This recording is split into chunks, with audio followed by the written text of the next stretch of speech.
Hey there, guys, and welcome to the Rambling Rob Show. In this episode, I am going to be talking about nostalgia and nostalgic games in particular. And the main reason for this is because I've been playing a lot of games recently from history gone by. Mainly, of course, the Final Fantasy series of old, not the new ones. Well, say not the new ones, but one of them's been is relatively new. Um, well, in Final Fantasy history anyway. I've recently been playing a lot of Final Fantasy 12, thanks to HC Bailey's Let's Play of Final Fantasy 12. So I blame him for me toiling away at the one Final Fantasy game I was never any good at. Um, However, I'm starting to enjoy it. I'm really trying to put the effort into it. It's just such a removal from traditional Final Fantasy games that I never really got into it. Um, However, because I've been watching his Let's Plays, um, I've been getting into it a lot more recently. I've also been playing on Final Fantasy 9 on the PSP. Probably joint favorite Final Fantasy game. Um, well, my top three are all joints for first, really. I suppose I enjoy them all equally, but for different reasons. Final Fantasy 7, 8, and 9, followed by probably 10, and then 12. Obviously, I like 11, but 11 isn't a single player, so I'm not even going to drop that in the same category. But yeah, so I was wondering what you guys thought was your most nostalgic game.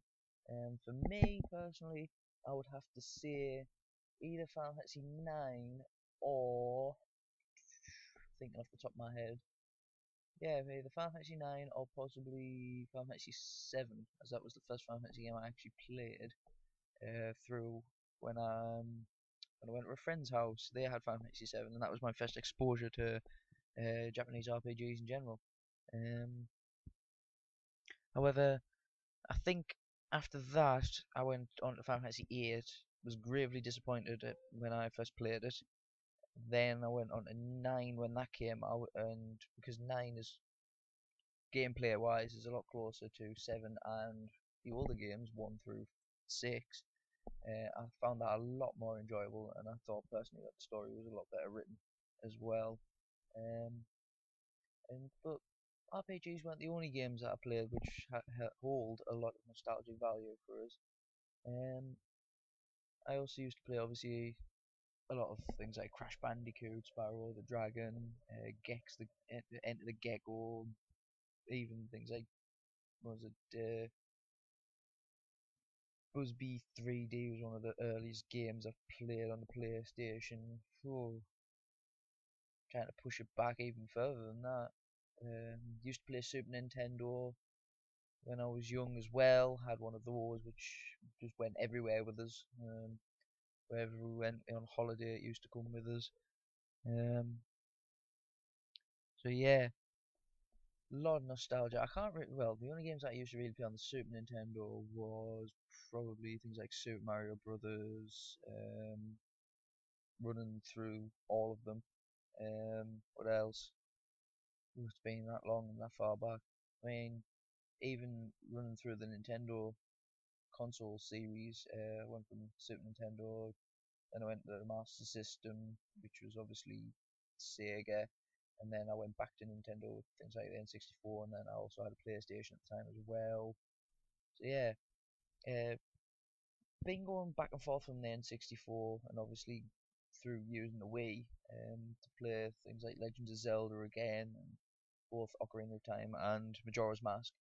Um, and obviously, as any gamer knows, or anybody who's watched my channel knows, the Pokemon game series holds a dear place in my heart. I've played through pretty much all of the series from the very first generation all the way up to the current generation. Although now I can very hardly relate to the current generation. The first two, maybe three generations of the push are probably the ones that hold more importance to me. First, then followed by the second. Third, it was there, but I was getting a lot older by that point. And then the fourth and the fifth generations, and any onwards from there on, just the whole very little meaning to me now, with us being an awful lot older than I was when Pokemon first came out. Sad to think, really, but it's true. So yeah, also what I wanted to talk about was what do you guys think? Um, what do you guys think about replaying games that hold a lot of fond, nostalgic memories for you? Um, Personally, I love playing old games, but I know some people they played them when they were young, then they daren't go back near them, uh, on the hope that obviously it'll destroy all of their old nostalgic memories. I know that some games used to feel and play really well when you were a child. You go back to them and they're absolutely dreadful and you can't stand them anymore. Uh, However, for me, usually the games that hold the most meaning to us because they're so dear to us that I just play them anyway, whether they were good or bad, and I'd still enjoy them even now. Um, there's three games I want to get my hands on, which are quite old. I want to get hold of Star Ocean till the end of time for the PlayStation, which is pretty much impossible to get a hold of unless I'm willing to pay about £40 for online on Amazon. Which for old PlayStation 2 game I am never going to do. I'm not paying 40 quid, or which would be what 60 £40, about 60 plus dollars or something. So yeah, if you're talking in American money, that's ridiculous for a PlayStation 2 game. What I also want to get my hands on is Jade Cocoon 1 and 2. Very nice little RPG game with a twist. Obviously, you don't fight with the main character, you fight with monsters. It kind of has like a Pokemon vibe to it, but at the same time, it has its own twists which pull it away quite nicely from like Pokemon-esque games. I really want to get my hands on them again. I do have a friend who did own copies. I'm not sure if he still has them, but it's very possible he does. So I might have to steal them. So yeah.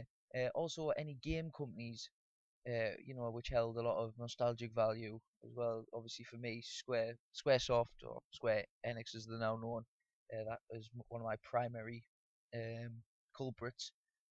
But game companies that obviously aren't around anymore as well. Do you play them games purely because they're not here anymore? If you do play them, just to keep their memory alive, or do you leave them gathering dust because you know that the company went bankrupt and you don't want to make your fond memories of them go down the toilet if you replay games and they weren't as good as you thought they were? So yeah, there's a couple of questions for you to have. Um, Leave comments, like and favorite the video if you enjoyed contemplating your nostalgic feelings once more. Um, I know this video isn't as long as what I was possibly hoping it to be, but like I said, these will only range between 10 to 15 minutes, maybe a little less if there's not as much to talk about. As like I said before in the introduction video, some topics obviously will take longer to cover. But this video was just me having a quick talk about what games hold a lot of nostalgic value and the meaning of nostalgia for games. I mean, obviously, not only games hold nostalgic value for many people, other things such as music or films or clothing styles, if you're old enough to realize the changing clothing styles. Um, but yeah, just think about that and leave some comments about what you really, really, really have a high what would I phrase it as? A high value for in your life. So anyway, guys, I'm gonna leave it at that for now. But next week, I believe the topic is going to be. Oh, let's see. What shall we make the topic be? Ah, it doesn't matter. I'll announce the topic once I think about it. If I a quick video update or maybe just a feed update on YouTube and my Facebook page. So anyway, guys, it's been a pleasure talking to you again. Thank you for listening, and I shall see you all next week. This has been Giryu DCX signing off.